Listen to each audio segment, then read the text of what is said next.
Hello दोस्तों, Krishna only Sharma में आपका स्वागत है।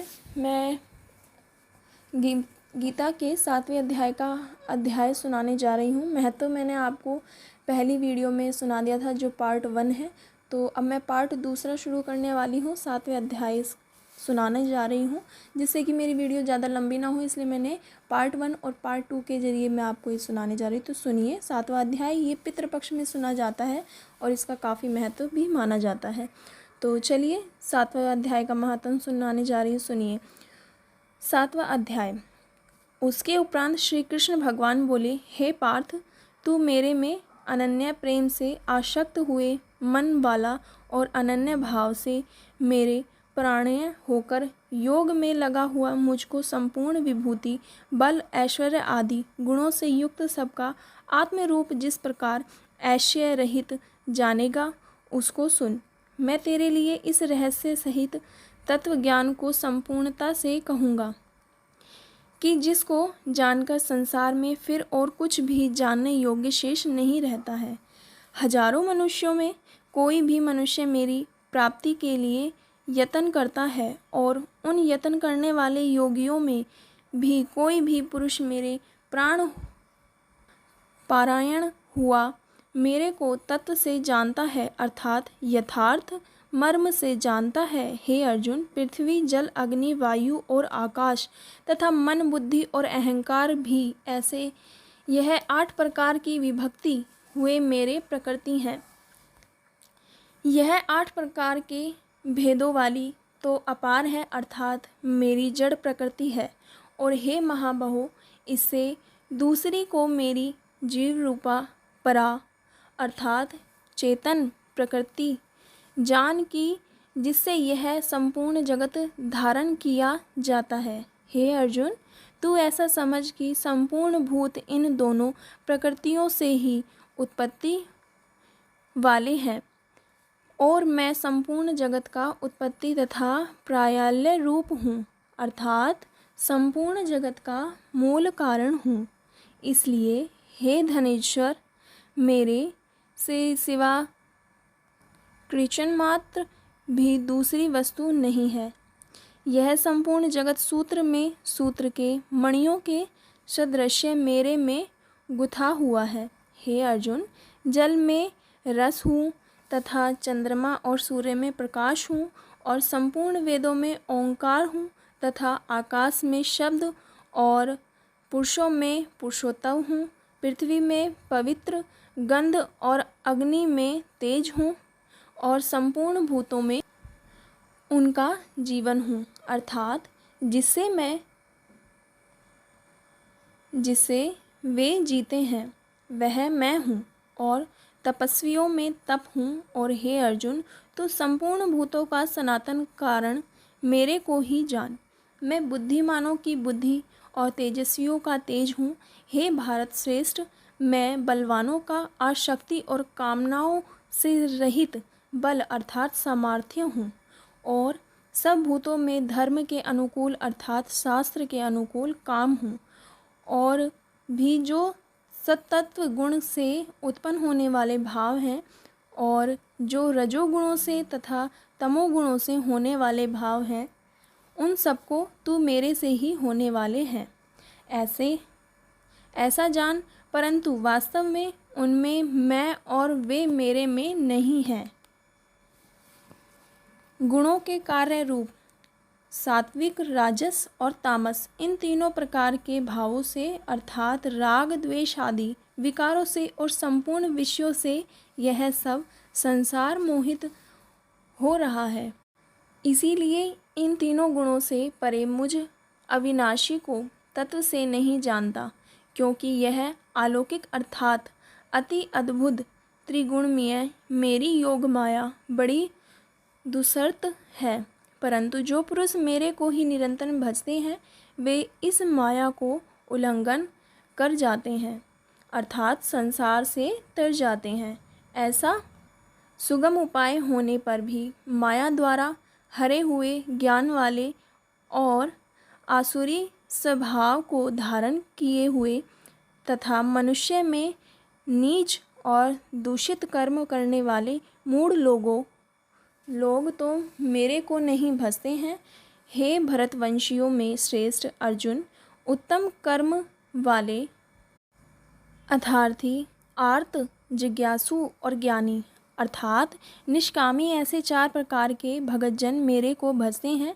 उनमें तो नित्य मेरे में एक ही भाव से स्थित हुए अनन्य प्रेम भक्ति वाला ज्ञानी भगत अति उत्तम है, क्योंकि मेरे को तत्व से जानने वाले ज्ञानी को मैं अत्यंत प्रिय हूँ और वह ज्ञानी मेरे को अत्यंत प्रिय है। यद्यपि ये सब ही उदार हैं, अर्थात श्रद्धा सहित मेरे भजन के लिए समय लगाने वाले होने से उत्तम है, परंतु ज्ञानी तो साक्षात मेरा स्वरूप ही है, ऐसा मेरा मत है, क्योंकि वह स्थिर बुद्धि ज्ञानी भक्त अति उत्तम गति स्वरूप मेरे में ही अच्छी प्रकार स्थित है, जो बहुत जन्मों से अत्यंत अंत के जन्म में तत्व ज्ञान को प्राप्त हुआ ज्ञानी सब कुछ वासुदेव ही है, अर्थात वासुदेव के सिवा अन्य कुछ है ही नहीं। इस प्रकार मेरे को भजता है, वह महात्म्य अति दुर्लभ है।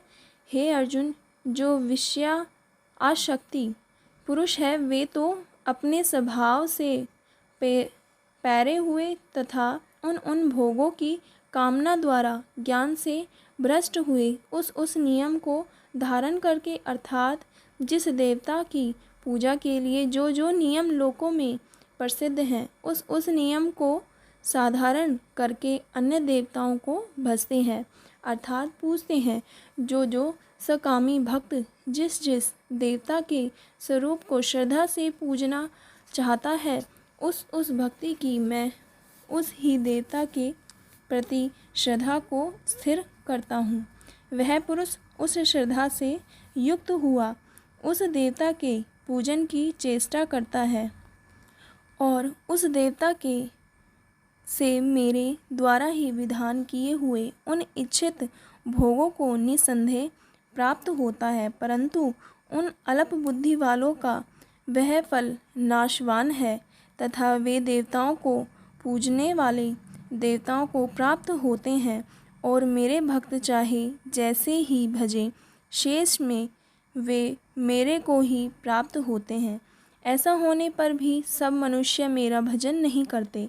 इसका कारण यह है कि बुद्धिहीन पुरुष मेरे अनुत्तम अर्थात जैसे उत्तम और कुछ भी नहीं ऐसा अविनाशी परम भाव को, अर्थात अजन्मा अविनाशी हुआ भी अपनी माया से प्रकट होता हूँ, ऐसा प्रभाव को तत्व से न जानते हुए इंद्रियों से परे मुझे सच्चिदानंद घन परमात्मा को मनुष्य की भांति जन्म कर व्यक्ति भाव को प्राप्त हुआ मानते हैं। अपनी योग माया से छिपा हुआ मैं सबके प्रत्यक्ष नहीं होता हूँ, इसीलिए यह अज्ञानी मनुष्य मुझ जन्म रहित अविनाशी परमात्मा को तत्व से नहीं जानता है, अर्थात मेरे को जन्म ने मरने वाला समझता है। हे अर्जुन, पूर्व में व्यतीत हुए और वर्तमान में स्थित तथा आगे होने वाले सब भूतों को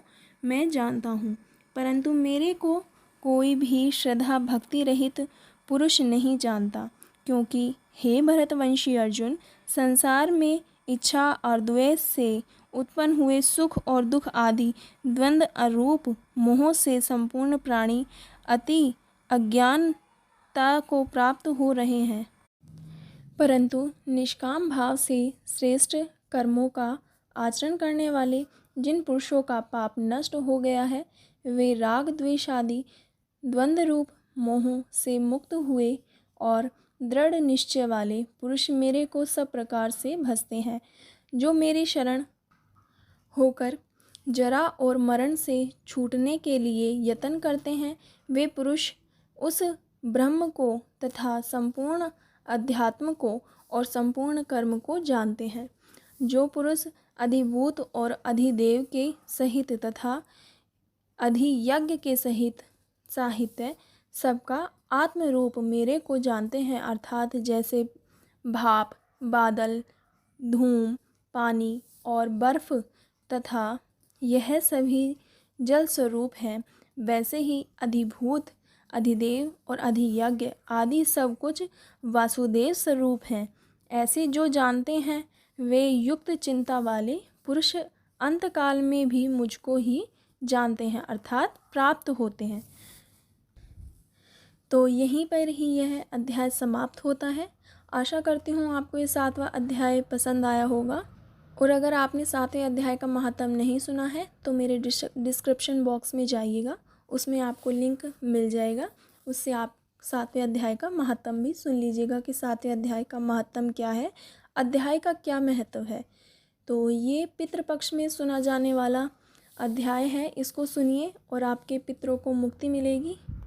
पसंद आया तो प्लीज़ इस वीडियो को और महात्म को लाइक कीजिएगा, शेयर कीजिएगा, जिसको नहीं पता है उनको बताइएगा और मेरे चैनल को सब्सक्राइब भी कीजिएगा। कमेंट बॉक्स में राधे राधे ज़रूर लिखिएगा।